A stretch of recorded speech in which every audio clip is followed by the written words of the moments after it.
All right, again, Virginia Tech floor general, Taja Cole, formerly of Virginia Tech, rather. All right, so your college career, it featured several stops. In a past interview, you said that you took something away from each school on your journey. Could you share something you took from each stop? Yeah, for those who didn't know, I actually started my career at the University of Louisville. I then went to Georgia, and then I got my master's at Virginia Tech. I would say from Louisville, I actually learned how to, focus mentally and how to push through adversity. As much as I thought, coming out of high school, I worked so hard, in training and things like that.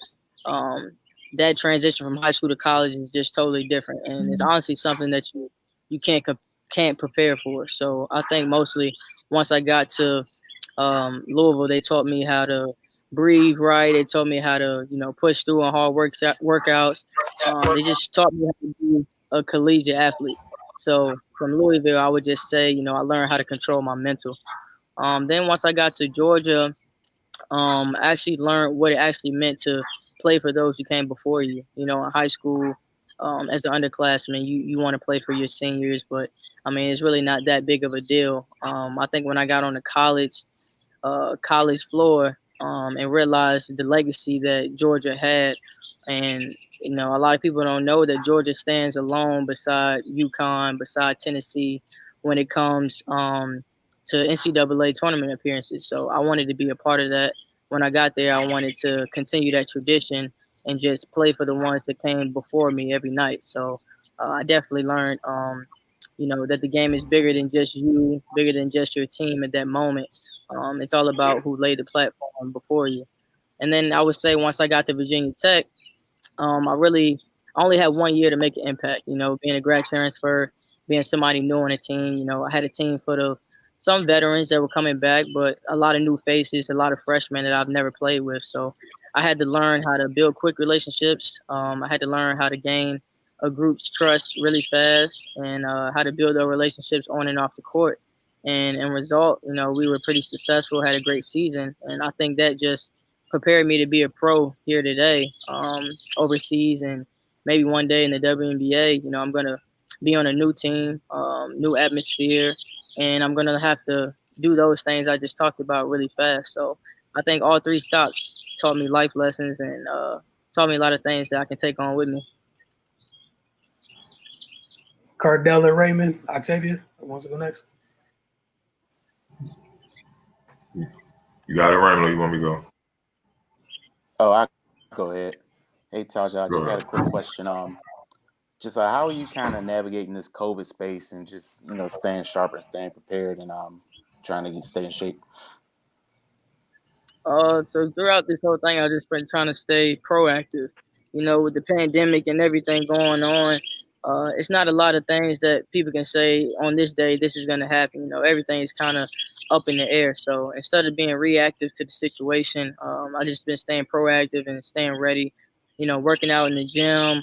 I'm fortunate enough to have my own gym. My mom and my dad just got a gym built, two full courts here in Virginia. So I've been there working out and staying quarantined, staying away from people, but just still getting ready and always being ready for what's next.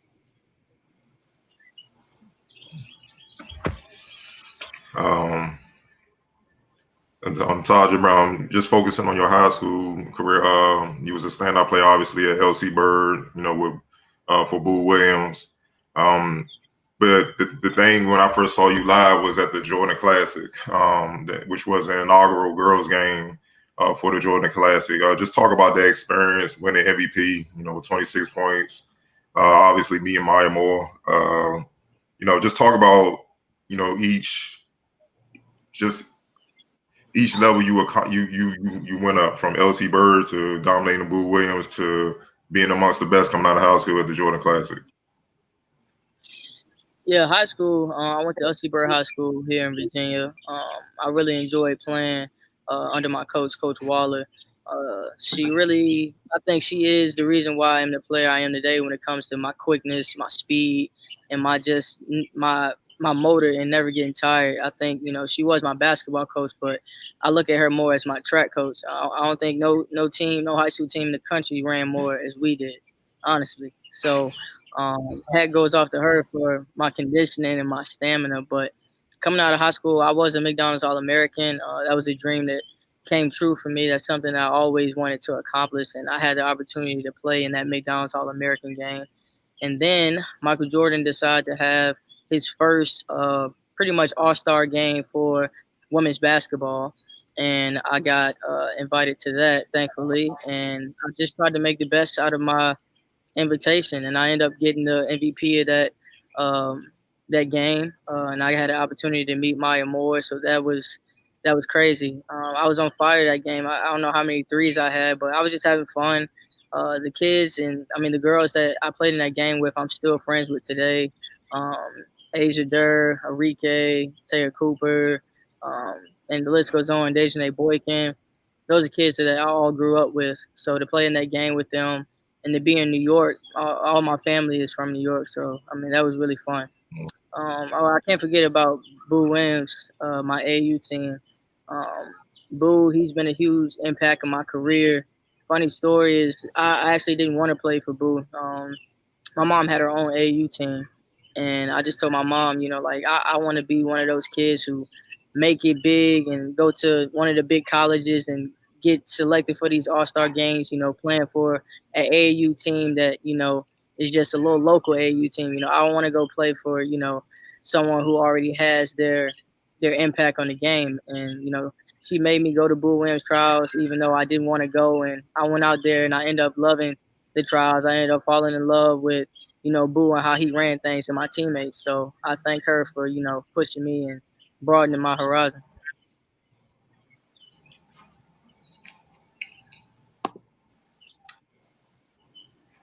Okay.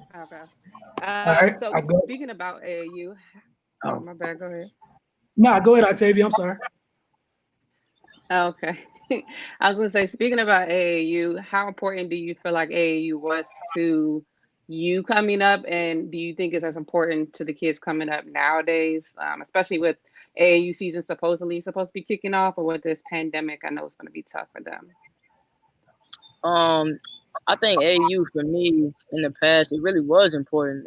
All we looked forward to was those EYBL tournaments or those tournaments when college coaches was going to be sitting on the sidelines. So those things, I know for me and my teammates, we took it very seriously. But nowadays, watching my 16-year-old brother, everybody has clips. Everybody recording themselves working out in the gym. So during this pandemic, I think a lot of college coaches had the opportunity to watch film and just see kids play online. I don't even think they got to go, watch 3 or 4 tournaments and watch them play. Everybody recording themselves nowadays, so it's definitely different.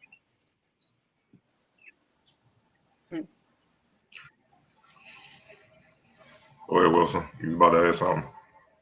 Oh, yeah, I was. I just want to make sure Octavia was done. My fault. Sorry for cutting you off, Oh, no, Octavia. I'm good. Go ahead. This period, for the position you play, Taja, is one of the toughest to play in basketball, period. Just want to hear who some of your favorite point guards were coming up. And then one thing, one part of your game I'm really a fan of is the tenacity in which you hit the glass. So I guess, yeah, the first part, your favorite point guards you kind of look to growing up. And then secondly, just talk about the mentality to go hit the glass the way that you do. Yeah, definitely. My favorite point guards coming up, I'll have to start with Allen Iverson. Me being from Virginia, growing up, I would always just run around my house with a basketball and just try to be Allen Iverson with his jersey on. And I definitely looked up to him. He also played for Boo Williams too. But as far as NBA, Isaiah Thomas, I would say I watched Devin Booker a lot. I used to love Stephon Marbury. WNBA, I would say I really like watching Lindsay Whalen when she was in the league. Odyssey Sims, Diana Taurasi, Cappie Pondexter. Those are some people that I look up to. I love their drive and there's just their tenacity and their will to win is just out this world. So I just try to mimic that when it comes to my game. As far as getting to the boards, it's something that I like doing. I like when you talk about rebounding, that's not something that you expect your point guard to do. Most people send a point guard back. And a lot of people don't expect me to rebound because of my height, but I've never played like I was 5'8". I always played like I was 6'3". And in my head, I believe that I am that height. So I'll go get you 8 boards and I'll get a couple blocks too.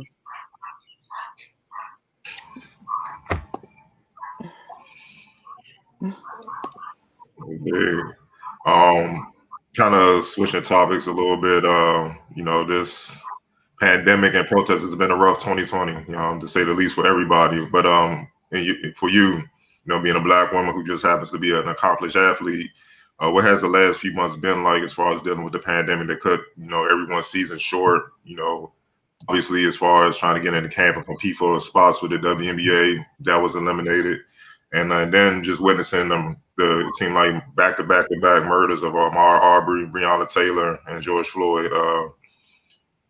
What has that been like, just witnessing that from your perspective? Well, starting off with the pandemic, definitely it was something that was unexpected. I think it hurt a lot of athletes, a lot of seniors, just like myself. I was crushed when I found out that we wouldn't have a NCAA tournament. We put in so much work in the off season and in the season to get to this point. Virginia Tech hadn't been to the tournament since 2006, and we knew we were going to go. And it's to get that phone call from my coach saying that we won't be able to play in the NCAA tournament. It was crushing, but it made me realize that this is just a sport. Life is way bigger than just sports. So I kind of took that as God knows what He's doing. God makes no mistakes. This is just something that has to happen, even though it's unfortunate. And I think it did have an impact on the NBA draft and the WNBA draft. I look at the NCAA tournament as where the best of the best, you get to see them play when they're tired. By the time we get to the NCAA tournament, you're looking at playing.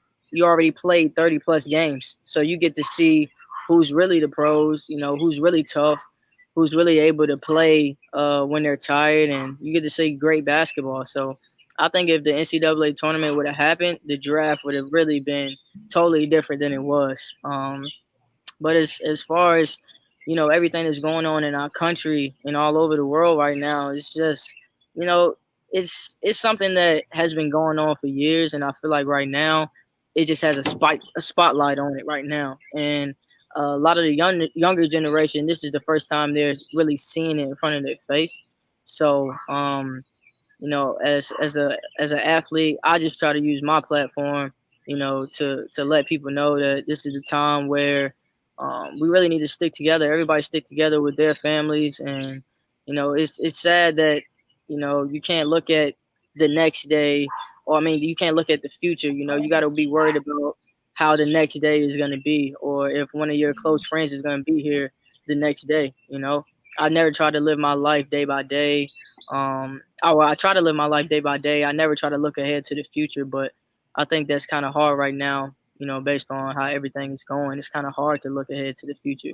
You just want to take each day, day by day, and hope that, your dad or your loved one is going to be there the next day. So for me, I just got a quote tattooed on my leg by my favorite artist, Nipsey Hussle. And his quote just says, the game will test you. Stay 10 toes down. It's not on you, it's in you, and what's in you, they can't take away. From that quote, it's just, I think it can help anybody, whether you have a family, whether you just grinding, trying to stay positive, or whether you in the pandemic like everybody is now. I think this is a test for us all over the world. And, you just got to stay 10 toes down and stay positive throughout the whole thing. Man, that's big time. I have a question for you and Octavia, just for both of y'all. And it's a serious question. As Black women, do you feel like Black men do a good enough job of protecting you all? I'm gonna let Octavia go first.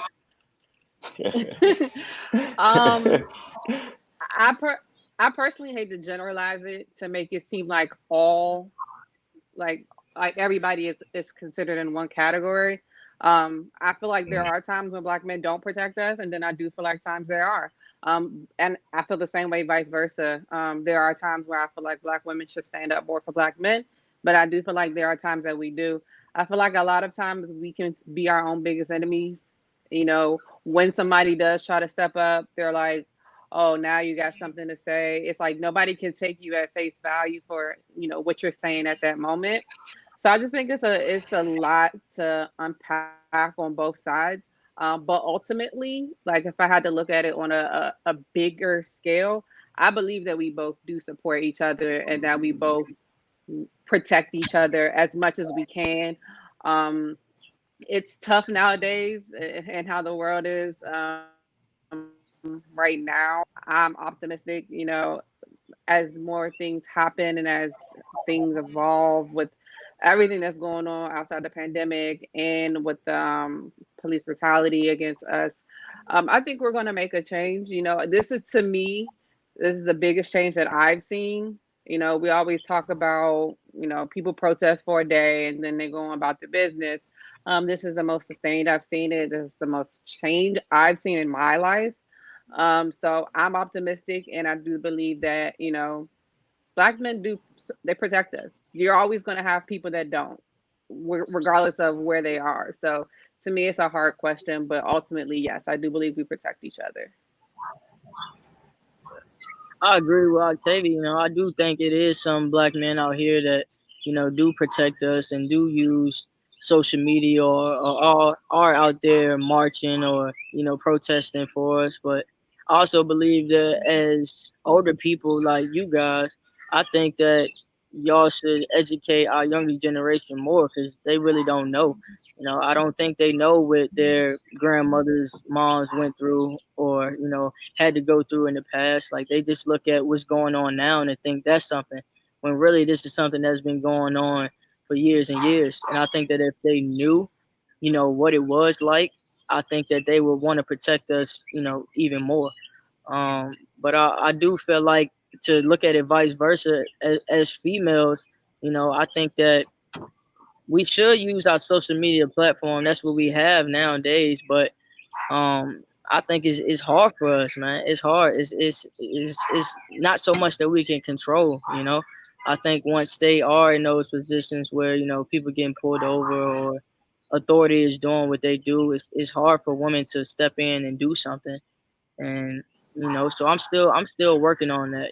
I'm fortunate enough to have a athletic platform to use. But for those, I always like to look outside the box. For those who don't have a platform like me, other females, like, how else can we help?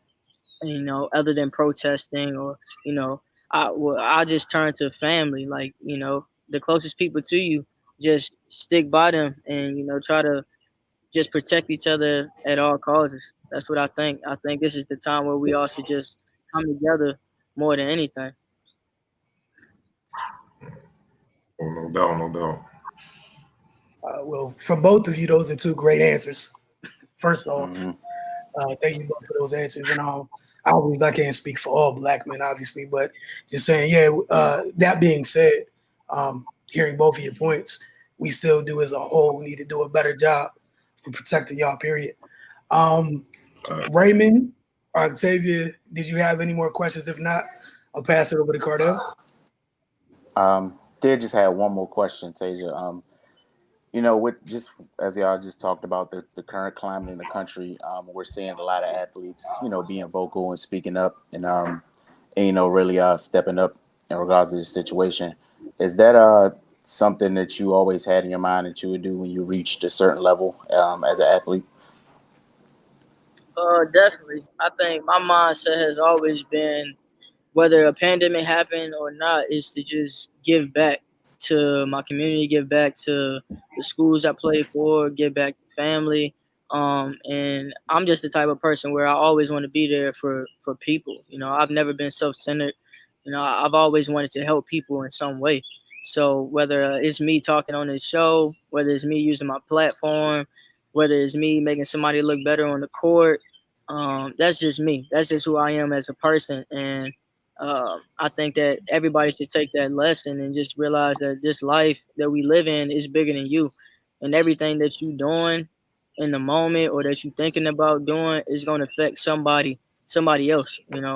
I believe that nothing is done in isolation. You're gonna need somebody to help you achieve whatever you're doing. So you might as well be unselfish. You might as well be loving and caring because you're gonna need somebody at the end of the day. And I just think that if we all keep that mindset, we'll get through something like this pandemic we in. And like Nipsey said, just stay 10 toes down and stay together. Absolutely. Appreciate it. My last question for you is one that we all can relate to, since we cover the WNBA and a lot of area college teams on the women's side. What are some of the areas you feel can improve as far as coverage for the women's game overall?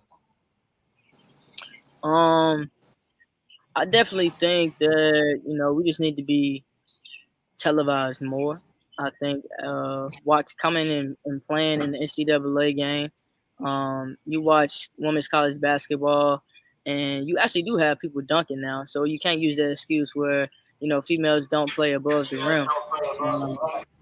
There's females out here that's really dunking on. So I think it's no difference in the men's game. Our game is I will say much more fundamental, but we can dance on people too. But it's fun to watch. We really get after it, and I just believe that females we have a different type of competitiveness than men, and it's actually fun to watch. I think that we're just missing us being televised and being put on the same stage as men. I think if we are, I mean, you look at the Final Four um, for women basketball games, and I mean it's crazy. The atmosphere is crazy. It's the same thing going on, or even better than men's college basketball games. So I know it's coming. I know it's coming. I just wish that it would have been happened. I just think about all the people that came before us. If they had what we have now. Um, so I'm not too upset about it, but I think about the future a lot, and I just smile because I know that one day, we're gonna get paid the same amount or even more than the men. Or one day, you're gonna turn on the TV and I'm gonna be playing on ESPN, in the WNBA with thousands of fans watching. So it takes time, but I know one day it's gonna get there. You tell no lies, because we say the same thing. Look, man, covering the women's game has given me some of my favorite memories as a media member thus far. I can say that earnestly, honestly, without second guessing it in the least bit. First time at Madison Square Garden covering basketball was the women's game. And WNBA championship, the women's game, MVP ceremony, the women's game. And I hope everybody would take the time. I know, we don't know exactly what's going to happen as these leagues get ready to restart, but I'm happy that, we saw some growth with it, but folks need to do a better job. They kind of just gave the same energy, if not more, to it. Because there's a lot of times where, we kind of publicize the men's game regardless of the product at times, the quality of the product at times. And the women's game is a breath of fresh air for many of the reasons that you just shared. That said, I want to thank you so much for joining us tonight. We talked a little bit before the show, some things you got kind of like just in the works or thinking about. Know you said a basketball camp, maybe get into some training. I know you said you started some already.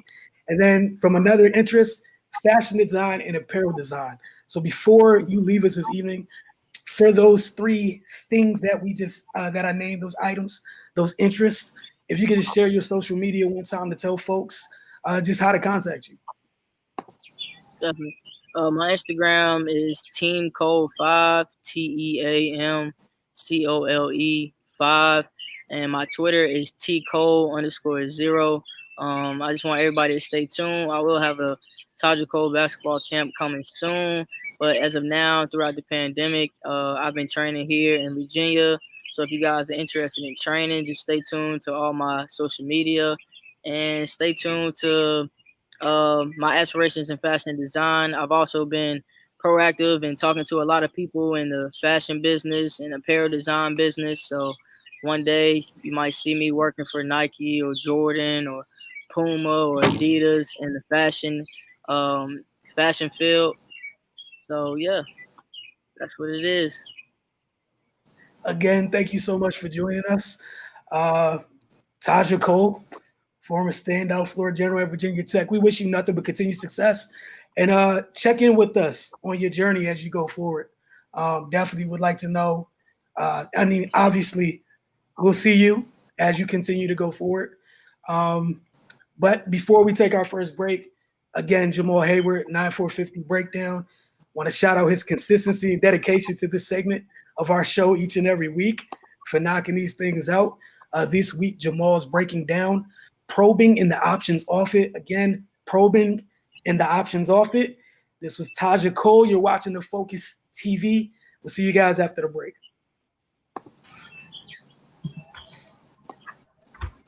Today we're going to work on another sequence called probing.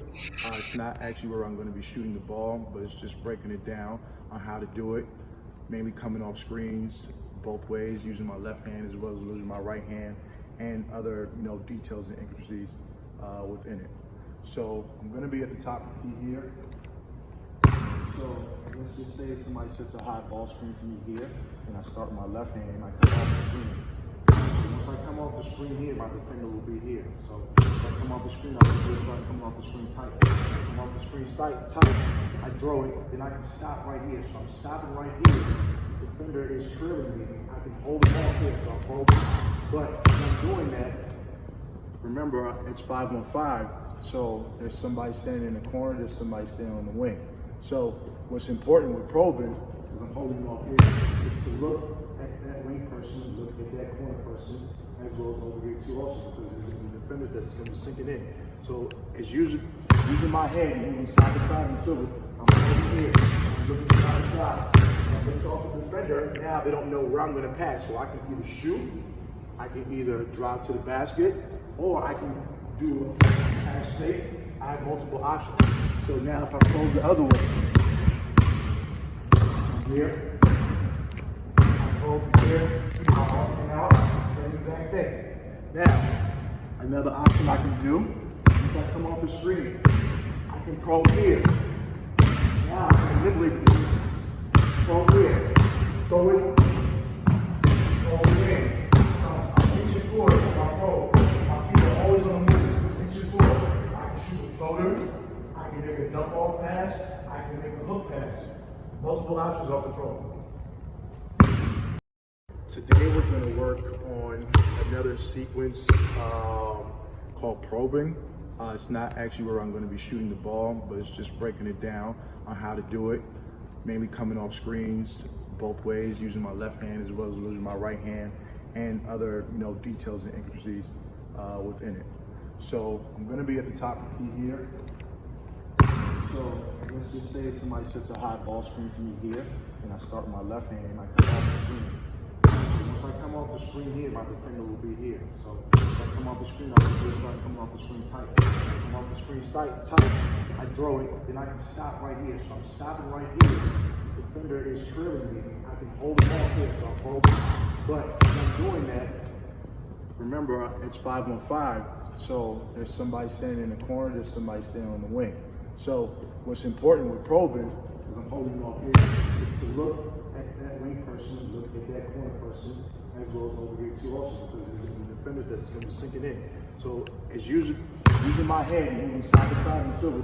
I'm holding here, I'm looking side to side. I'm going to talk to the defender. Now they don't know where I'm going to pass, so I can either shoot, I can either drive to the basket, or I can do a pass fake.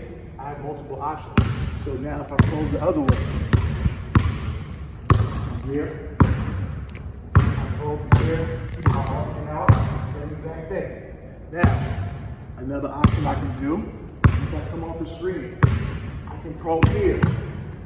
Now I can manipulate the distance. Probe here, throw it, probe in. I'm reaching forward with my probe. My feet are always on the move, reaching forward. I can shoot a floater, I can make a dump off pass, I can make a hook pass. Multiple options off the probe.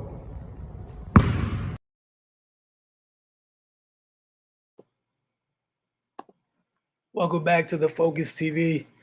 Again, we want to thank Taja Cole for joining us earlier this evening. Um, Cardell, we have another important discussion to have tonight, so we're going to go ahead and give way to you.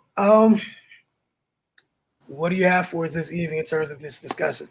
I want to introduce too I mean, much. it's just a simple one. We've all been paying attention to the sports world as a whole. Just what are your thoughts on seeing all the athletes across sports, races, genders, just protest and make their stand and have their voice out there saying that racism and police brutality would not be tolerated ever again. And enough is enough.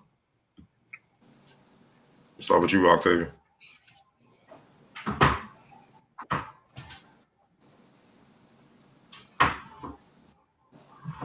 Octavia, can't hear you. My bad. I feel like we waited a long time for this to happen. As far as more athletes speaking out, and I'm glad that it's finally happened. And it's more athletes that are not black that are speaking out. That I'm very surprised and happy with. We talked about last week, with certain quarterbacks reaching speaking up. Obviously, there's been another one that spoke up that maybe shouldn't have, or at least had something better to say. Um, and I'm gonna go on record and say I don't accept his apology, but um, I don't even. at least it's being talked. At least it's being talked about.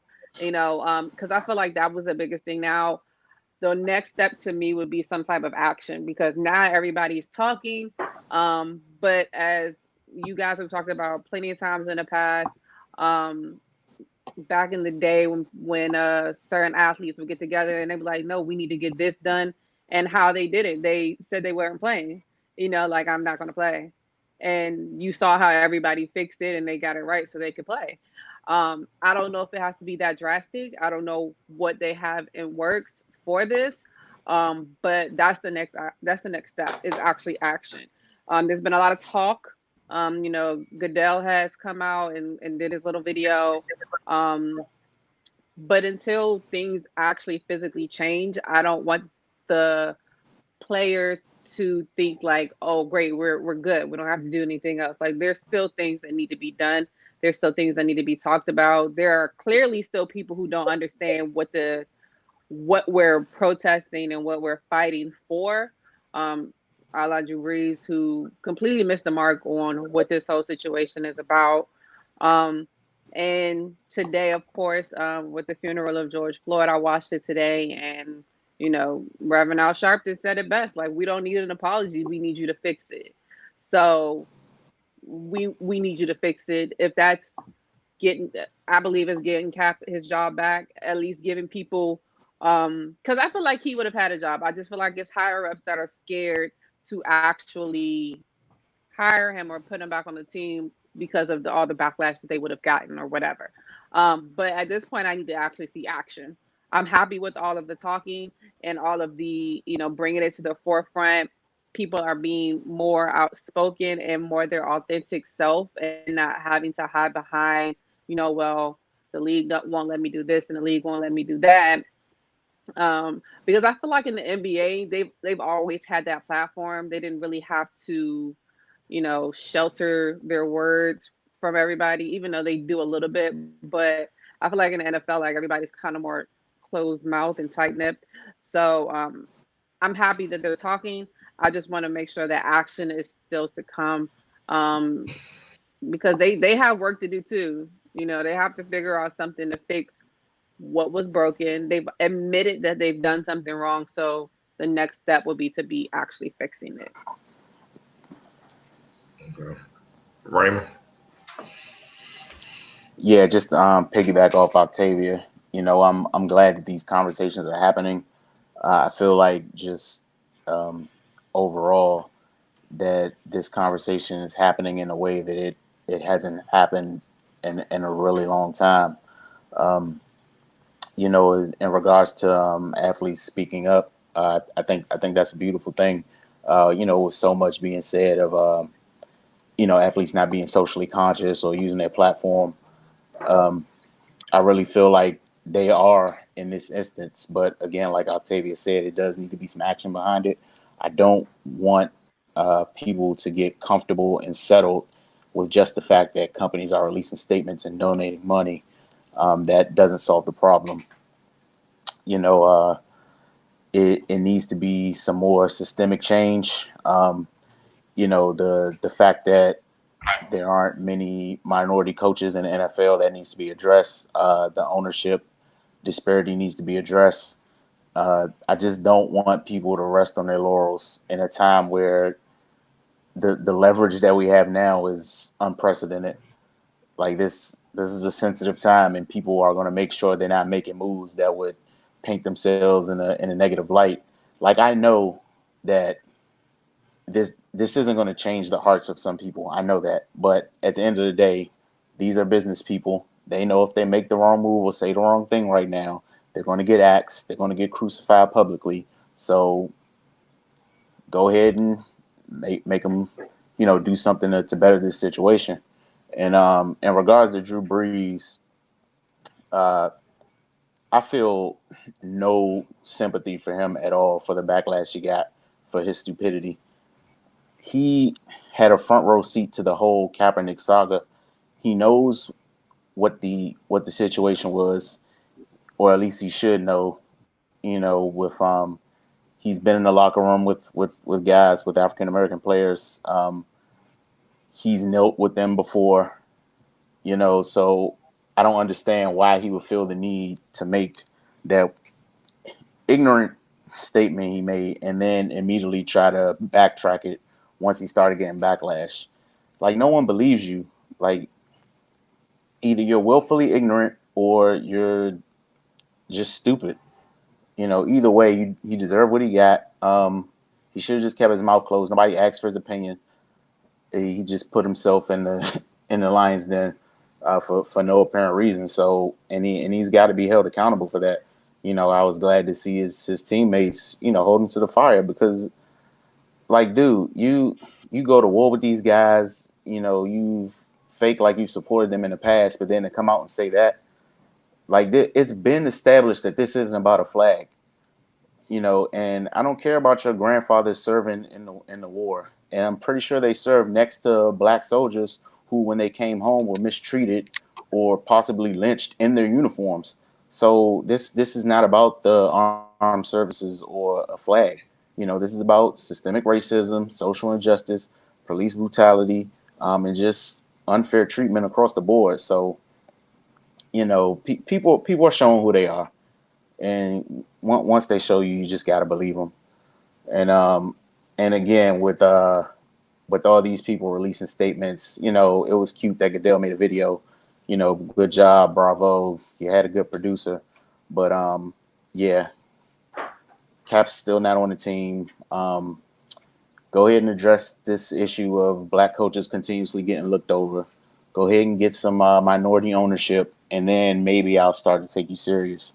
But not to be long winded, but overall, I think the vocal aspect of it and just bringing attention to everything is it can be a platform to change, and I a thing that's kind of bothering me through this is that there are people complaining every step of the way. Change isn't going to happen overnight. It just be patient. Like don't be satisfied. Be patient. There's a huge difference. So instead of wasting energy, bad mouthing the people that are on the front lines or the people that are speaking up, um, just why don't you mind your business and do your part to make sure that things progress as they should. Make sure you go out and vote, and make sure you vote with purpose. Make sure you research the candidates, know their platform, and hold them accountable. So all in all, man, I'm optimistic about what's to come. I think this is the tide is turning in this situation in general, and I hope we get a positive outcome.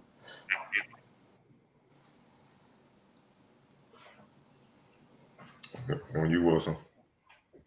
Yeah, I mean, with the NFL thing, It was disingenuous. The only reason you put a video out was because the players put a video out the day before, and that was done without league consent. I forgot the report that came out, but I'll try to find it and share it. I know I retweeted it on my personal account. But so your response, you like that video came as a response to the player-led video. And one of the biggest reasons in a piece by Jason Reed on the Undefeated was because one Patrick Mahomes was in said video along with Deshaun Watson, because we know it's a quarterback-driven league. And this is not to knock any other African-American player in that video, but we all know which position in the league that they hold over others, aka why he felt comfortable doubling down on what he said from 2016. Because I wasn't under fire for it in 2016. You know, if you're already thinking like that, I'm gonna say it again. What's gonna happen? Oh wait, climate's a little bit different now. Let me walk that back. It's too late now. Like I was talking to my mom, my wife about some of this stuff.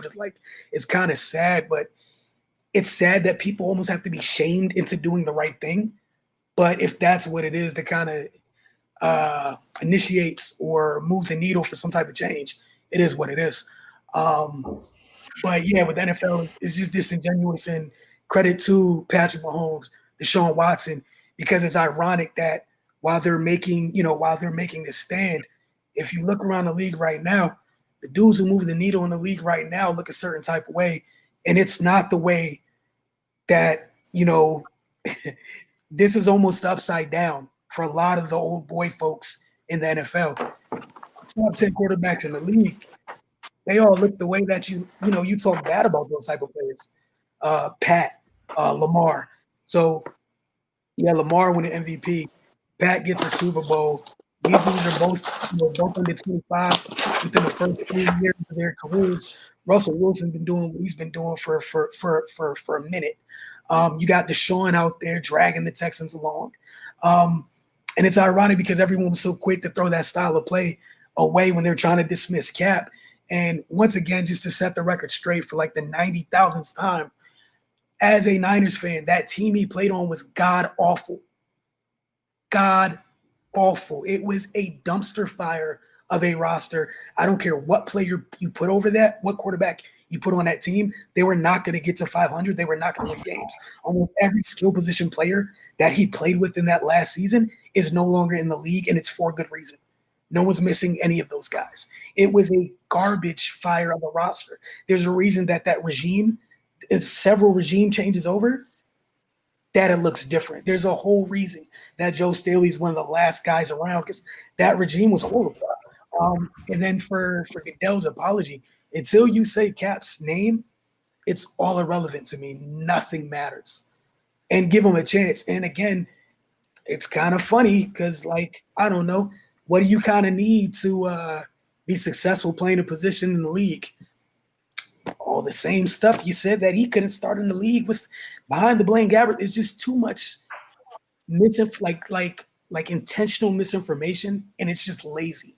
And as you guys both said, yeah, it's good to see that like athletes these days understand the power that they have. And yeah, it's sad you got to kind of shame people into it, but it is what it is. You use the tools that are available to you. But Patrick Mahomes is Patrick Mahomes. Lamar Jackson, Lamar Jackson. NFL's going where it's going. They play quarterback, Deshaun Watson as well. And if those folks aren't happy, you're not going to be happy. So kudos to them for, putting their necks on the line. But yeah, with the NFL, yeah, nothing matters until you legit come out and say, we all know what you did. Say it. Speak on it. And so then it's all deaf words, man. Like, the words fall on deaf ears, at least for me. It doesn't mean anything to me. I mean, obviously, I agree with all three of you. One thing Octavia said, and a lot of people keep saying, is that they want dialogue so people can understand. I believe we've said enough dialogue. I know they understand. They just don't care. And they're trying to wait us out like they normally do, praying that we kind of just, let our foot up off their neck, so to speak, and then it'd be business as usual. Bottom line, things won't change until corporate America changes, and we got to force corporate America to change. And the people that run corporate America are, predominantly white, and they have certain racist views. Some just outright with racist. They feel like they can't be touched. It's just like the security firm down in North Carolina that pretty much everybody uses, the Panthers, the Hornets, the college teams down there for protection. And he came out and basically said we need to be more focused on black crime than what's going on with police brutality. And then everybody cut ties with him. Now he want to obviously double back, cop a plea, as we call it, and try to say that he didn't mean what he said. And I'm like, you did mean what you said. You know, Bill Russell said it best. He said, apologies come up empty to me.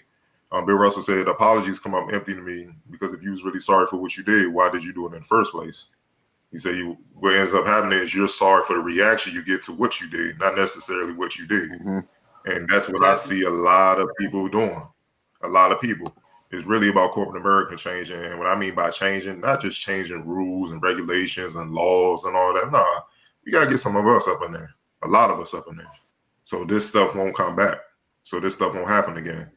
And that's the only way things will change. And until that happens, I'm just at a point where I'm numb to it. I've always kind of been a guy where words don't really mean much, just based on how I grew up with some of the people saying one thing, they're doing another. I look at your actions, and if your actions don't line up, what you say don't really mean nothing to me. It's just words. It's just all right. I hear you, but there's a difference between hearing and listening. And I just hear a lot of people talking, but we're gonna see. The main thing is, you know, protest before you kind of get the results you want. It could last a long time, and this is why I mean, like what Raymond said, we gotta be patient. We gotta be with it. Can't be like, I know some people using this as a it sucks, but somehow people using this as a fad to be on social media, get a couple likes or whatever like that. But this is not what this is about.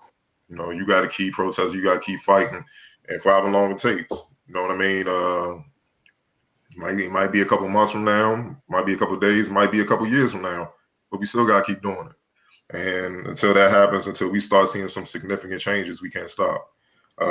Obviously, I'm proud of a lot of the athletes from across all sports, all genders, all races that stood up. You know, I want to, you know, give the biggest props to the greatest of all time. That's Michael Jordan. You know, not just what he said. A lot of people tripping off what he said. Like I said, I'm a man of action. 100 M's is 100 M's. I don't care what nobody says. That's a lot of money just to put down. Like, yo, yeah, we gonna put this towards for over the next 10 years. That's a big time amount to make change and then do it just like that. Didn't wait for nobody to start putting their money towards it. He kind of set the precedent. So now I'm looking at all the other NBA owners like, what y'all gonna do? You know, what's up? You know, he's the only minority owner. Why he gotta be the only one? You see what I'm saying? So stuff like that needs to happen for us to really make changes, for us to really have a fair chance to thrive in this country where we can have a great job, a great career, and we don't have to walk down the street and worry about getting our head busted open or probably killed. Simple as that.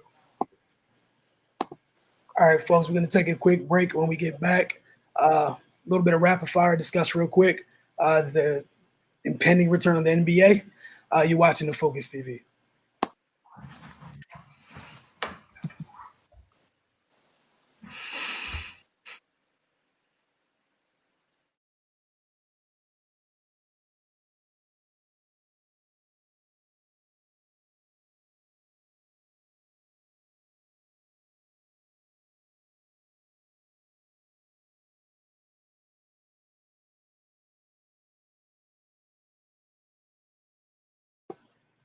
All right, welcome back to the Focus TV. Again, thank you guys for tuning in this evening. We've covered quite a lot of topics. All right, so real quick, we already know some sports are trying to restart. You know, a lot of things are very much tentative, like they're tentative, and feel like a lot of people are jumping the gun and rushing to, hey, it's back. There's a lot of like logistics that have, like, there's a lot of room has to be covered before everything's official. Because you're asking a lot out of these people. Some people look at, you know, athletes, sometimes it's just objects, not human beings. There's a lot of stuff that has to be taken care of, and, you know, from a personal standpoint, financial and health, obviously. But Cardell, with the NBA, I know one of the things we've heard, 22 team, 8-game wrap up to the regular season, possibly to resume July 31st. I want to hear your initial thoughts on it and, you know, on the return, and what do you think about it just being 22 teams? Man, I think that's cool. You know what I mean? I just think I know it's a lot of information that still need to come out. Obviously, you know, we kind of waiting as media members to see what we fit in these equations if there is a fit for us. You know, they might just say we get to y'all when we get to y'all, which is it's just the reality right now. But I think it's fair. You know, why have the other teams that have no chance of making the playoffs, come down there and add more of a workload to a situation that has never been, handled before. It's a delicate situation. They can say the bubble and all that, but they can get tested every day. But if you read more and more on this virus, man, you could have it, have no symptoms. It could lay dormant for so long, but you still can pass it off. It's a crazy virus. I mean, I can't think of nothing like it. You could literally be fine in a sense, like no symptoms. Um, Test may not pick it up, but yet you could spread it. I mean, it's just wild. So, it's just a delicate situation with that. So yeah, just have the teams that actually have a chance of making the playoffs, obviously the playoff teams. And then just go from there. I like the fact that they're kind of shielding the players from everybody else. So just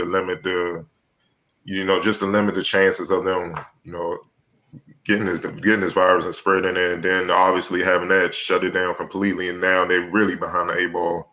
I'm kind of 50-50 on it. I'm not sure. I obviously everybody wants to see basketball, but not the expense of the players' health. And I feel like a lot, like some of the players I talked to behind the scenes, they basically said that some of them even said they're not sure. They're not sure if this is a good idea.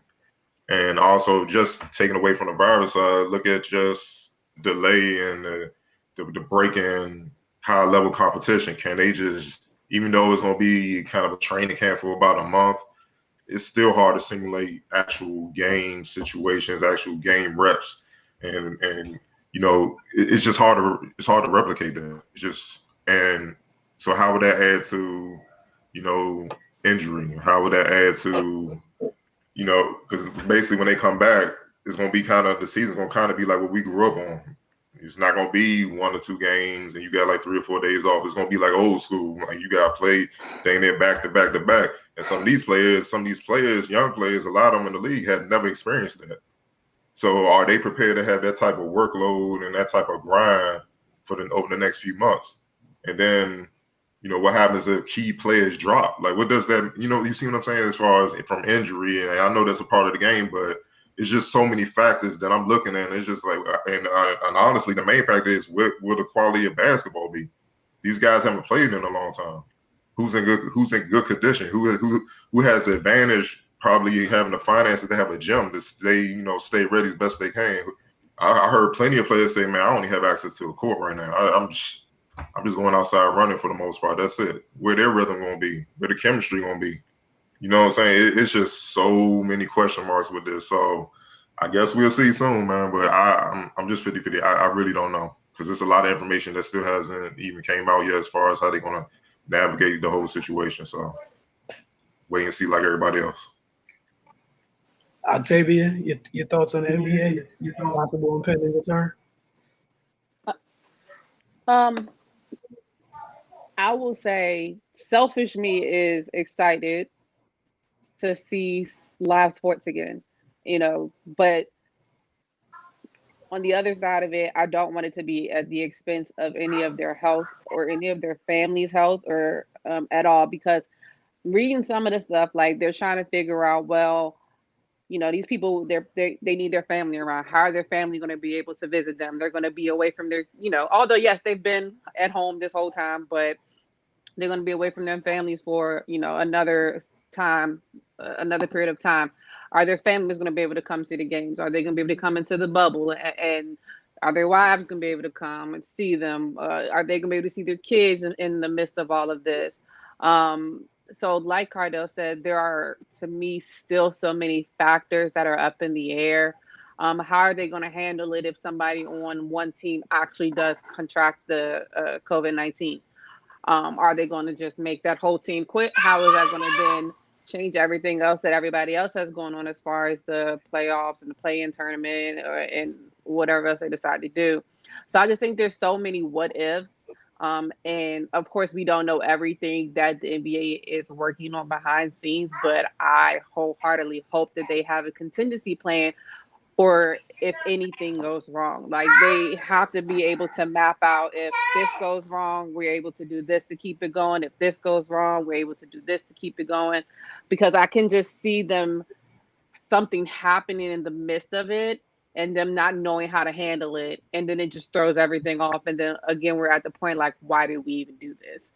I understand, wanting to crown the champion, don't want the season to be a complete loss. But again, I just don't want that at the expense of the players because, as Wilson said earlier, a lot of times we just look at them as players, things, objects, and not actually human beings that actually have families and lives. And, you never know what they have going on personally. Um, it seems like all of them, as far as like the players that have been vocal, they want to play. Um, but I wonder what about those players that don't feel comfortable in playing? They don't want to risk their health. They don't want to risk their family's health.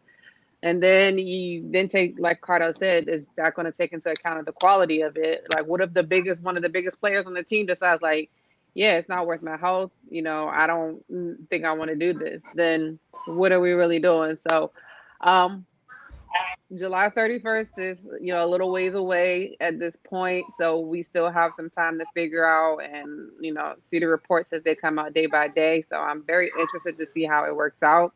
I would love if it could work out for everybody. Like I said, the selfish me misses it. I really want to watch it. I took it for granted how much I enjoy watching live sports. So I just hope that they can come to a good agreement where everybody's safe. Right. Melo, she just want to see you in the playoffs, man. That's all it is. Go ahead.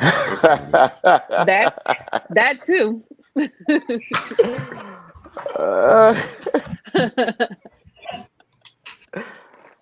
Oh man, being perfectly honest, looking at this from a risk reward standpoint, I just don't think it's worth it. Just being 100, like I don't think it's worth it. Whatever continuation they are able to have, whoever wins, that is the championship is not going to be validated by anyone except the fans of that team. So it's going to be a huge asterisk beside it, you know. And then, as Cardell and Octavia stated, what is the quality of basketball going to look like? The break due to the virus has already been longer than last year's off season. So I mean, and then to jump back in that without a full, reacclimation program, a legit training camp and preseason and all that, and then to jump right into playoff basketball, like that's going to be an issue. And again, a lot of players don't have access to the resources and facilities they're used to. So who's going to be in shape? Who's still going to have their rhythm? All the things Cardell and Octavia said. It's yeah, it's a touchy situation, man. I get it. I get the need to make an attempt, but as far as logistically this being a wise thing to do, I I just don't know. I don't see the benefit of it to the extent of actually trying to make this work. I think if they just came out and said it, just took it as a loss and like we're going to start fresh 2021, I don't think anybody's really arguing against that, especially seeing as how some of the players are kind of iffy about the continuation. So, I mean, obviously I have no stake in this, but if it were me, I would just be looking forward to waiting a little bit longer to see how we can better navigate the situation and starting off fresh next year than trying to salvage what's left of this season and then potentially having that affect next season. Like you said, Cardell, a big name player goes down with a catastrophic injury, and now what are we looking at? And at the end of the day, is it really worth it? So hey, that's my 2 cents. Yeah, I think you guys pretty much covered it for me. Um, I don't think the reward outweighs the risk for me. There's just too much we don't know about this virus. Like, talking to folks. It's still crazy to me without really having like a clear cut idea of exactly what it is going on, how to fight it, how to deal with it. People are just kind of going on with their lives as if it just vanished or something. So I Don't just, even wear a again, if mask anymore, bro. that's what I'm saying, and it's like, if it's just me, and that's what just the everyday person is doing, right? I'm just saying, if I was the one that was owning a team and I had to invest millions of dollars, my money into this, it's an easy no for me, without knowing exactly what can happen. Because God forbid something goes south. You know how hard it's like, not only for the person, the players, the team, the families, it could affect the league as a whole. The road back is going to be tough because the first thing everyone's going to do is like, then why did you do it? And if you can't justifiably right now have a legit, like, hardcore answer, like, like resounding yes, we did it, and this was, we did this, and this was in mind, and we were prepared for it. What are you doing? Um, I get people want some sense of normalcy, but at what cost, man? Like, these are people's lives. It's just not objects for people's entertainment. These are people's, these are husbands, brothers, sons, etc. Nah, I don't think the reward outweighs the risk. But Cardell, I know you got one rapid fire question for us before we get out of here. Okay, one John Calipari, University of Kentucky head coach, said his success has been based on African American families trusting me with their child. Um, Calipari announced Friday that he would do more to help minorities gain access to opportunities and acknowledge how Black players have impacted his success. He said, "Where I am now is based on African American families trusting me with their child. Using your platform as a coach during this critical time, I wouldn't be here." Calipari said he's going to propose a minority internship program in Kentucky to help create opportunities in administrative, fundraising, marketing, and other elements of the athletic department. And he said, how about we get athletic departments to start looking different? He said, that's what we can have an influence on. Just what are your thoughts on what he's saying? Start with you, Octavia. I want to see it. That's all I really care about. Proposing it is great, you know, because I just feel like right now that's like the trend is to propose all these things, say all the right things, seem like you're for the people, you care about us, but none of y'all was talking at all, when the whole Kaepernick situation started back then. So it's the same thing as been before. It's just another life was lost, and now, we're back at the same situation. So I want to see it happen. Like I would actually like it better if they said nothing about it until they already had it up and running. Like they already like, I done got proposals out, I done started looking for this, that. Like I want to see tangible things. Because to me it sounds great. It sounds amazing. But are you gonna be able to do it? And how long is it gonna take you to do? Because that's part of our issue is that all of this takes so long. You can look at the video. I haven't even seen the whole George Floyd video because I just can't bear to. You can see from clips that it's wrong. So what took them so long to get to the next steps? So for me, I need to see it happening. It's great to hear it. I applaud your effort, but at this point, we at an E for effort. We got to work our way up to an A to actually, doing something. So, but applaud him for speaking out and stating the truth that if it's not for these people, I wouldn't be where I am today because that's facts. And a lot of coaches in NCAA, NBA, NFL, they all should say the same. So I applaud him for saying that. I just want to see him actually back up his words. Raymond. Yeah, same thing. Like it's a whole lot of convenient activism going on. Um, just a whole lot of empty words being thrown around. Um, yeah, show me something. I'm from Missouri. Show me. Like it's put up or shut up, man. It's prove it time. Like this is not the space to say things for clout or to be liked or to garner support. When things return back to normal, like it's yeah, cool. All right, you said it. Now let's hold him to it. Like let's not forget that he said this. 6 months from now. Ask him whenever NCAA basketball gets back up and running. The first question that should be asked at media availability is where you at with your minority project. So and that goes for everybody else that says something about what they plan to do or what they're going to do in regards to fixing this issue. So yeah, I'm past the point of cute, well worded statements.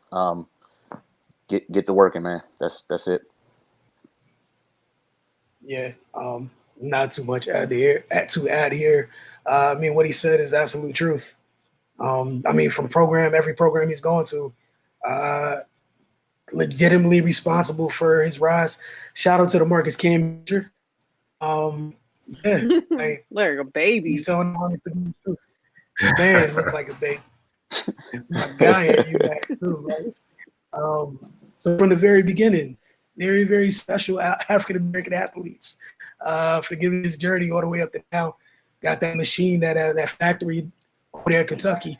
Yeah, man, just hold him to it. I guess that's like the biggest thing. Like you both said, all these statements that are coming out in this time, hold everyone to it. The energy that they have now needs to be matched. It needs to be sustained throughout executing these things, these proposals, these ideas that everyone has. Go ahead, Cardell.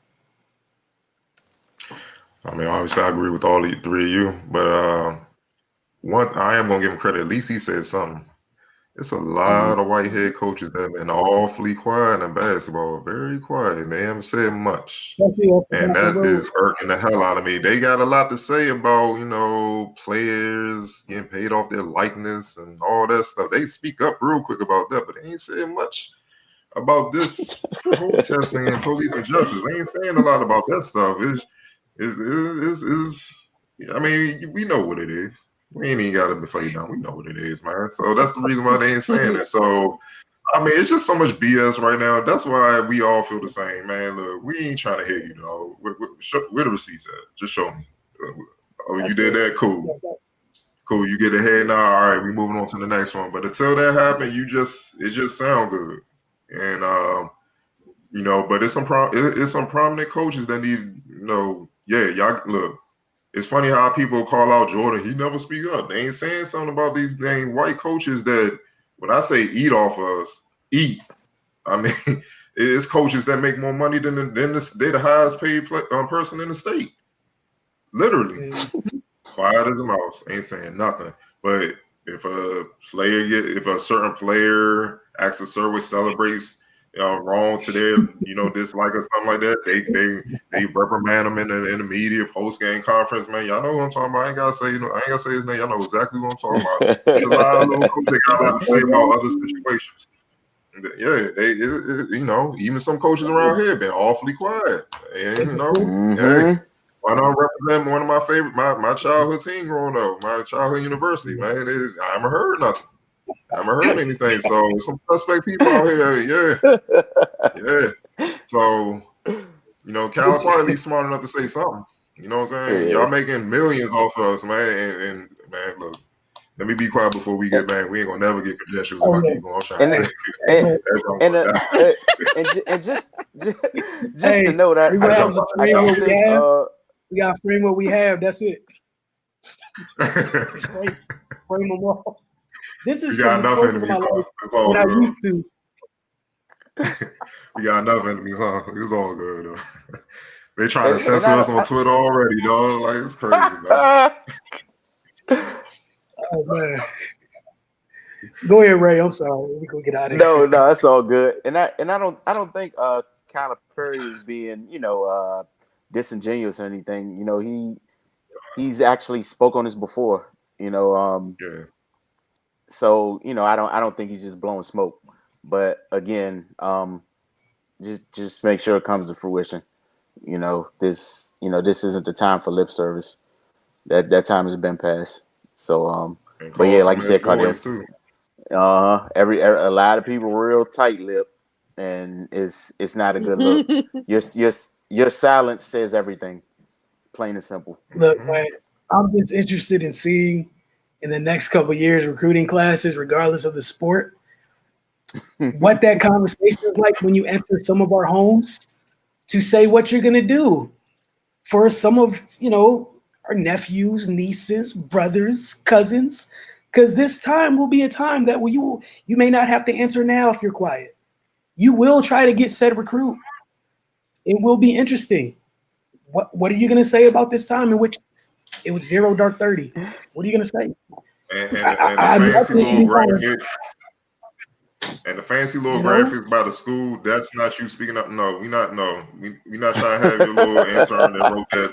No, we need you on camera just like you are when you talking trash about certain players, about how they act, how they about to get paid and stuff like that. We need that same energy. I don't want to see Yep. these little cute little graphic, man. That don't mean nothing to me. Who wrote that? The intern Not trying to get them. some They credits. didn't. Let me stop. Because I was going to tell you who wrote it. All right. Want to thank you guys for tuning in tonight. As always, get over to finestbag.com, mymodelsports.com, and continue to follow us here on the Focus TV and all of our social media mediums. We'll see you guys next week. Same time, same place. All right, guys. I see y'all. All right.